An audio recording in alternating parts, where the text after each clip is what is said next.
it is really my desire or my practice not to deliver long speeches. Pero dito, I have some very personal experiences to share with you. Let me just tell you that I am not new to a military environment. If you read the books of the World War, my father was the first governor of northern Cebu right after the war. And he continued it sa Davao because they were prosecuting also the collaborators to the Japanese, and only to realize that there was an amnesty and humigpit na yung mundo nila doon. There were a lot of politicians then and are still in the political scene na nandyan pa. So he decided together with Major Llanos, the former governor of Davao del Sur, municipal mayor before when it was, dalawa sila nag-adventure sa Davao. So doon sila, eventually my father became governor and Major Llanos eventually also became the municipal mayor and the provincial governor when Davao's province was divided when my father died. So parang they cut it into pieces to please everybody, including the political leaders. And I grew up with the military sa bahay and with the police. Yun man ang trabaho ng isang governor noon. I grew up to be also a politician and a prosecutor. But noon pa nakikita ko, I was just wondering, bakit ang army walang baril na sidearm? Maliit pa ako, just wondering. And I would speculate what will happen if the rifle jams or pag nasira. For whatever reason, anong gagamitin itong mga to? That kept me wondering when I was young. But then when I grew up, I realized that there is such a thing as a primary gun and a secondary gun. But of late kasi nung mayor ako ng Davao for 23 years, nakikita ko kasi na walang baril ang madala ng sundalo paglabas sa kampo. And you're only allowed to bring your M16 rifle, or important, whatever that is, and you have to be in uniform.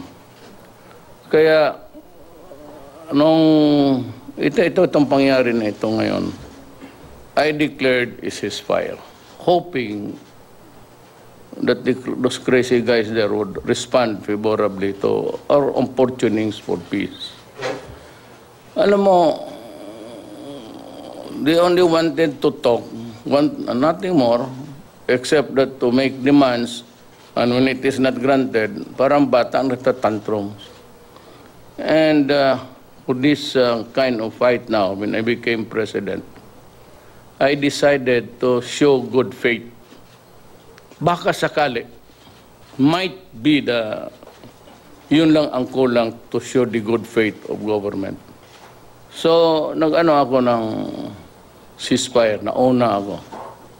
Pero pakita ko lang talaga na sincero tayo. Kasi naman, we cannot wage eternally war against our own people. But if we choose to, wala mo rin tayong magawa. We have to protect government because government is the agency through which the will of the people is expressed. That is the definition of government. So yung hindi naman lahat marinig mo, so the will of the majority prevails. Kaya nga 1/2 plus 1 eh. Kung may boto ka ng 49, yung isa 51, even for one vote, panalo na siya. is the rule of the majority. And the majority of the people has repudiated communism, and with all its brutality, and nothing really to offer to the country. It's almost bankrupt. Walang ano. Tapos, nag-declare sila ng ceasefire. Nung walang nangyari doon sa kila Doresa pati kay Bello, and we could not agree kung paano yung gawain natin to, they mentioned about the lifting of the ceasefire. Ako namin nila February 10. Ang akin naman, sabi ko, unahan ko sila, tinawagan ko si John Anyo, sabi ko, sir, mauna na tayo, February 8 ako. February 4 pa lang, pinagpapatay na nila mga sundalo ko, pati yung mga pulis sa Cagayan. Ang problema kasi nitong military, una-una, don't no fault of yours. Labas kayo ng kampo, wala man kayong baril. Akala ninyo na wala man kayong baril, then you go to the town proper, you go there, maybe you drink and you enjoy. Pag-uwi ninyo, inaabangan kayo ng mga NPA. Ang ayaw ko doon, yung patay nila ang tao na walang armas. Walang kalaban-laban. So sabi ko, hindi pwede ito. Kailangan ko talaga na to place my soldiers on equal footing with them. Kasi sila nakakadala ng armas, sidearms. Ay, maiwan nila yung M16 nila. Kayo naman, wala kayong dalin. So bayoneta siguro. But that is no match to the firepower of any gunpowder. So I decided, sabi ko na, bigyan ko kayo lahat ng sidearms. Especially so, huwag kayong, the Moro guys here, do not be offended. Pareho lang tayo. We come from, my grandmother is a Maranao. Ganitong mga makikita ko na nahuli noon sa early days sa Hulo, yung pinag-gugul-gul nila. Sabi ko, mamatay ka na, then at the expense of your dignity. Kaya sabi ko kay Lorenzana, pati kay Colonel Anyo, bibilang ko sila ng baril. Dalawang extra magazine. So, isa naka-deployed, may dalawang magazine kayo. No, in places na walang pag-asa, huwag kang mag-surrender kasi bababuyin ka lang. Pagkatapos niyan, paluhurin ka sa harap ng telebisyon, gugulgulin ka. Kaya I decided na bigyan ko kayo ng 45 o a sidearm. Ito ang ipagbilin ko sa inyo. Bibigyan ko kayo ng baril, lahat. May tagdalawang magazine na reserba, isa naka-deployed, so 3. Yung isang magazine, para iyo yan. Yung 2 para sa kalaban. Putang ina, huwag kayong mag-surrender na buhay. Makuha mo yung baril na yan, patay kayo. Is that clear? Yes, sir. Bakit ka magpakamatay na para kang baboy na gaganunin ka? Makikita pa ng pamilya mo pati ma.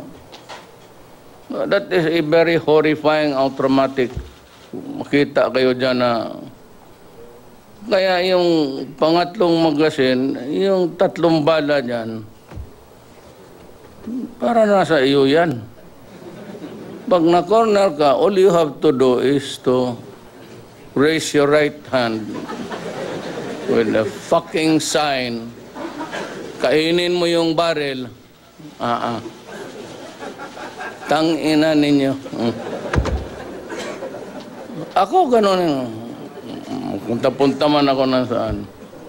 Pag kinorner mo ako, yung ilang last magazine ko, para akin yan. Hindi ako magsusurrender na babuyin mo ako ng ilang buwan tapos luluglugin mo ako.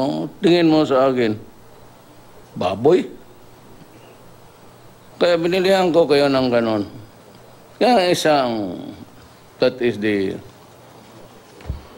ang downtrend naman nito, kasi ang mga sundalo, take control of your men.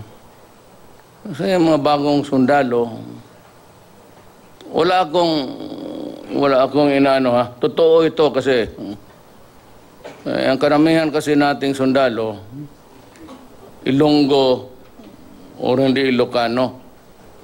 Wala akong nakikitang Bisaya, once in a while lang. Lalo na taga Bohol. Pare, marami. Pati rebelde. Ngang minsan, try to impart to them the discipline of, a very dangerous toy. Tell you, it's not being used in war. It's really ito, waka-waka ng sundalo yan. Walang ginawa yung luin niyang sigilinis yan, mawala na yung blue wing. But ang ko dyan is kung maglakad minsan, dadala talaga nila yan. And I would not advise also na maglabas sila ng kampo, hindi sila makadala ng baril. Because once they are identified by the NPAs and mga criminal, we're having a hard time here. We're fighting criminality, we're fighting drugs, and we're fighting terrorism. Padala mo lang, pero always, at least once a week, bata ha. Kasi yan minsan, pag namingaw, miss niya yung uyab niya o yung kabit niya, depende sa sundalo yan. Maglabas yan, mag-inom. Tapos, siyempre, kung takot ang mga NPA, magtabi. Takot ang mga CSDF. Ang problema niyan, kasi kung wala nang ibang kalaban, yung mga pulis rin na ulol, magipag-inom niya sa restaurant, maya, magbarila na yan. Kaya sabihin mo sa kanila na, yun ang pakiusap ko. Do not do such a fucking thing. Pati gobyerno magpatayan. Pero I am not in favor of the rule that you cannot bring your sidearm outside of your camp residence. I will overrule that kind of regulations because it is stupid. And I remember nung mayor ako, I was in the city pero narinig ko sa radyo na a policeman was shot. Sabi ko sa police na driver ko, pakialaman mo nga kung ano yan. Yung pala, galing yun sa Buda, that is Bukidnon, Davao. Pagbaba niya doon pagsakay niya sa crossing sa Buda, naka-uniforme siya, nakabaril. Tapos, umupo siya sa likod ng driver. Ayun pala ang role noon ng Philippine Constabulary na hindi ka makadala ng baril pag hindi ka naka-uniforme. Kaya nung pumunta ako doon sa Puniray, ano ko yung asawa, Mayor, iyak na. Bakit? Butit na lang kasi teacher ang asawa. Hindi lang nagtuturo. Kaya yun, na kaagad ako na maibigay tayo na trabaho. Pero sabi ko, paano ba nangyari? Sabi, sir, sumakay kasi ng truck yan, sir. Umupo sa likod ng driver. Kaya lang, ilang kilometro may sumakay sa likod rin niya, umupo. May binaril siya sa ulo ng paltik. Kinuha yung bereta at binaril uli siya sa ulo with his gun. Sabi ko, kaninong katurpihan naman itong putang? Mayor lang kasi ako. Sabi, sir, yun ang ng krami. Putang na, sinong general nag-issue niyang kalukuhan na sir, yung order. Tapos pinakita sa akin sa isang security highway patrol. So, ayan, sir. Sabi ko, nagmura ako sa... Well, anyway, yung ayaw ko lang i-mention yung pangalan. But the chief PNP, 2 days after, flew to Davao to talk to me. Kasi pinuputang ina ko talaga sila. Sabi ko, yung general na gumawa niyan, dapat... Sabi ko, magbantay ka lang, hindi ko tanggapin yung DILG. Palinisin talaga kita ng kubita dyan sa ano. Kung gago ka pala na general eh. Saan mo nilagay mo yung utak mo? Ba't na yung Buda, Kalina, puntang Quezon, tapos pababa ka ng... It's very dangerous, ano dyan ha. Huwag kayong magkumpiyansa na. Kaya ang panlaban lang talaga ninyo is not to let anybody know na may baril ka. Huwag mong i-display yan kasi kukunin talaga yan sa iyo. Sa mga NPA yan, ano yan eh, parang irresistible force. Hanapan ka talaga ng paraan yan. Kung nandiyan ka sa sabungan, mga sundalo, sabihin niyo, tataguin ninyo. Huwag ninyong ipakita. Magdala kayo ng mga karga, mga sako, ilagay ninyo. Kasi kukunin talaga yan. Para sa kalaban natin, bahas kayo mga abusay. Magtutulo ang lawan yan, lalo na 45. Your best defense is not to let anybody know that you have a gun with you. Yun ang insurance mo sa buhay mo. Kaya pag hindi, tapos ka talaga. So yan ang warning ko sa inyo. You might be loose-clothing. Yung mga patig-patig kasi halata masyado. Bili ka dyan sa ukay-ukay na parang oversized coat. Ilagay mo lang sa lugar na hindi ka mahalata. Kasi kukunin talaga yan. And I don't know if you have learned the art of survival dito sa mga Sparrow. Bago ka maglabas ng bahay, tingnan mo muna yung bintana. Pag may nakita ka doon ng isang tao, pag-aralan mo muna, pag gising mo, sumilip ka. Pag meron doon kumakain ng halo-halo, ng nigarilyo, para may hinihintay, tignan mo doon sa kabila kung may tao ba. Ano yan sila, ha? Highly mobile. Sakay dito ng jeep, tapos pag ganon. Tapos yung isa doon, kung may hinihintay, nakaupo lang. Yan ang bantayan ninyo. Paglabas ninyo, mag-change position yan. Unahan mo na. Bunot ka na. Ano? Total, bunot lang naman. Hindi man bawal magbunot. Sige, ha? Halika. Ako, gano'n ka. Ano mo? Kasi pag nahalata nila yan, walang tao tayo hindi matakot mamatay. And the best way is to be aware of your environment. Sabong ka, doon ka sa poste. At huwag yun basta yung likot ang mata. Pupunta mo sa labas mo sa terminal, malikot ang mata tapos papalit-palit. Unahan mo na. Kapag tamatay, sabihin pa ng asawa, yun man yan yung bayaw mo, kakauwi lang sa Saudi Arabia. Pasensya.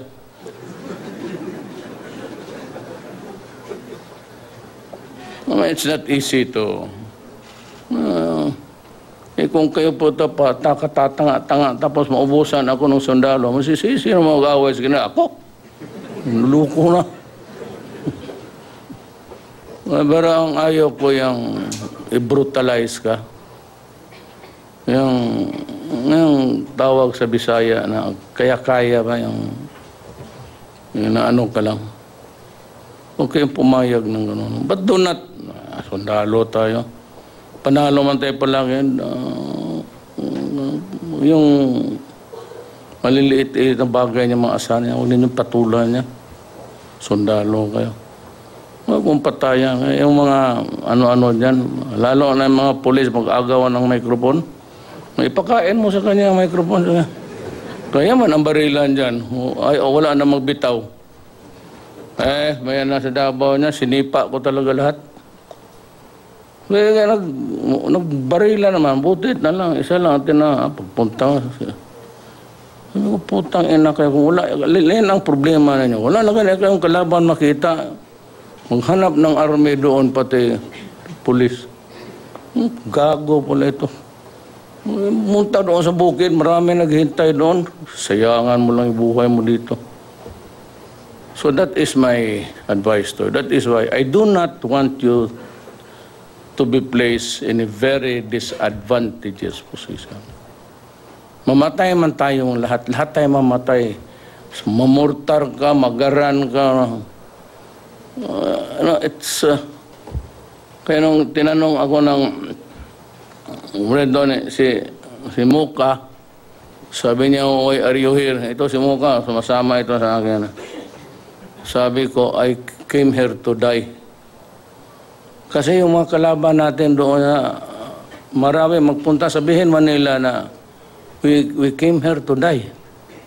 O di patapatan mo rin ha. Ako rin, pumunta ako dito para magpakamatay. Let's say kayo, bakit ikaw ba marunong mamatay? Oh, look, any day, sabi ko, any day is a good day to die. Ang buhay dito sa mundong ito, swerte-swerte. Some of you will reach retirement age. Some of you will die along the process. But it's only God who can know. So if you die, that is your destiny. Do not question it because everybody will die anyhow. Hindi lang yan sa away kayo, as much as possible, presence of mind, huwag kayong magpalugi. Kung wala namang fixed unit ngayon. Putang yung 45 at tamaan ka dyan, babaliktad ka talaga. I suggest you that you hone it. Ano muna ng mga 500 rounds. Ang aking style is, ang honing namin sa gun club is, paputukin mo tapos linis. Tapos paputukin mo, linis. Paputukin mo, linis. After mga 10 shots, double tap ka, pak-pak, linis. Pak-pak, linis. After 10 shots, ilagay mo na 1 magazine. Pak-pak, pak-pak, linis. Yan ang honing ng aming gun club sa Davao. Ewan ko kung anong siya. But para yung ano mo talaga kung meron.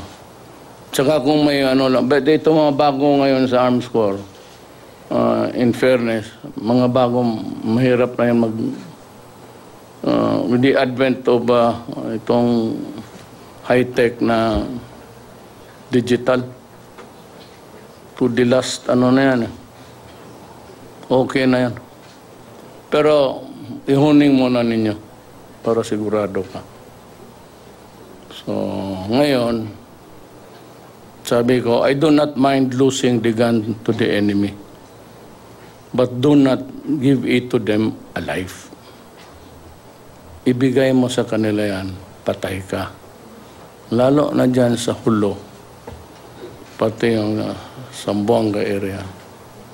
Huwag kayong pumayag na putulan kayo ng ulo. Magpasabog muna kayo ng muka sa dalawa, tapos pasubugin mo yung iyo para tatlo na kayo. Never allow yourself to be degrade ka ng makita ng anak mo yung putang ina mabubuang. Pahit talaga. By the way, I do not know if I'm doing it right. Kasi kaming mga Bisaya, wala kaming hero. May nauna dito sa Manila, mga Tagalog, puro, bagay. Ako, idol ko si Rizal, Gregorio del Pilar. Pero wala kaming hero sa Bisaya. Ang hero namin, ang unang pumatay talaga ng imperialista, si Lapu-Lapu. Tinaga niya si Magellan. Pero yung aming hero na Lapu-Lapu, ginawa man ng isda dito. Buang uno. So kayo mga taga-bay nila. So I have created another for the exemplary approximating valor. Hindi yung valor. It's the order of Lapu-Lapu. Magandang ano, it's an added. Siya yung pinakauna talaga na pumatay na ni Magellan kasi imperialista yung ulol na yun eh. Ngayon, wala kaming hero. Sino ang pinakamatapang ng Bisaya? Si Lapu-Lapu. Ano yan siya ngayon? Ika, depende. Pirito, tinula, o... Kaya ako naging presidente, it behooved upon me to give due recognition to everybody. Puro taga... Wala man ako sa puro talaga mahusay man yan. So dinagdagan ko, so may order of Lapu-Lapu tayo. Pinagawa ko sa Suarez, yung gumawa ng sing-sing namin nung graduation namin. Cebu yan mahusay. Ang craftsmanship niya ba?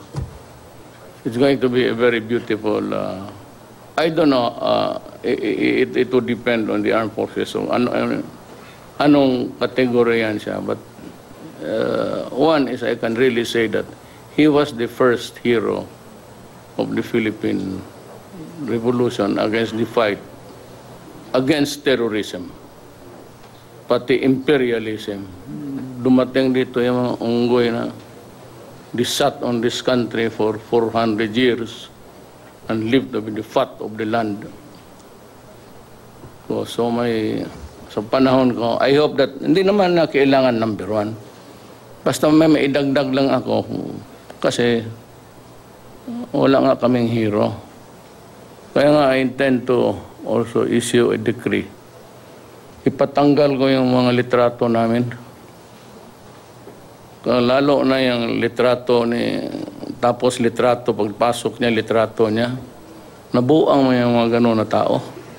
Doon mo ilagay yan sa pamilya ninyo, doon sa sala. Pati yung akin, sa Davao, when I was mayor, I prohibited the display of my picture. And I told the decks there to display instead the pictures of our heroes. Kami, wala pa kami. We have not yet arrived at that mga picture namin. I suggest you, I'll begin, but I'll issue the order. Gusto ko yung mga hero natin. Ano ma-emulate ng mga bata. Yung iba dyan sa picture, 5 beses dumaanan ng graft and corruption sa kaso eh. So that is my message to you. Be careful. It would give you a more equanimity. Kasi matapang ka eh. Not really tapang, but you walk with confidence. Ang nakita ko na disgrasya sa lahat is kung malaman nila na meron ka. Susundan ka talaga. Itong yung NPA mahilig ng gano'n. So, taguin talaga ninyo. Pero mabuti yan because army man kayo, you really want the government, ano yan eh, that is the government model, ganun kataas.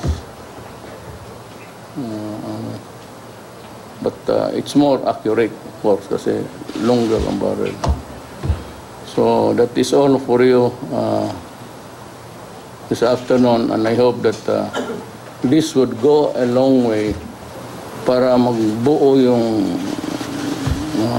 baski saan. Just do not use it against innocent civilians. At wag kayo makipag-away ng mga kapulisan dyan. Numero 1 rin yan. Walang ginawa kung hindi mag-inom dyan sa bar. Tapos pag may maganda, ibigay mo lang sa Marines. Kaya gutom palagi yan. Thank you very much, President Rodrigo Roa Duterte. At yan ang naging talumpati ni Pangulong Duterte sa ceremonial turnover ng mga armas sa AFP.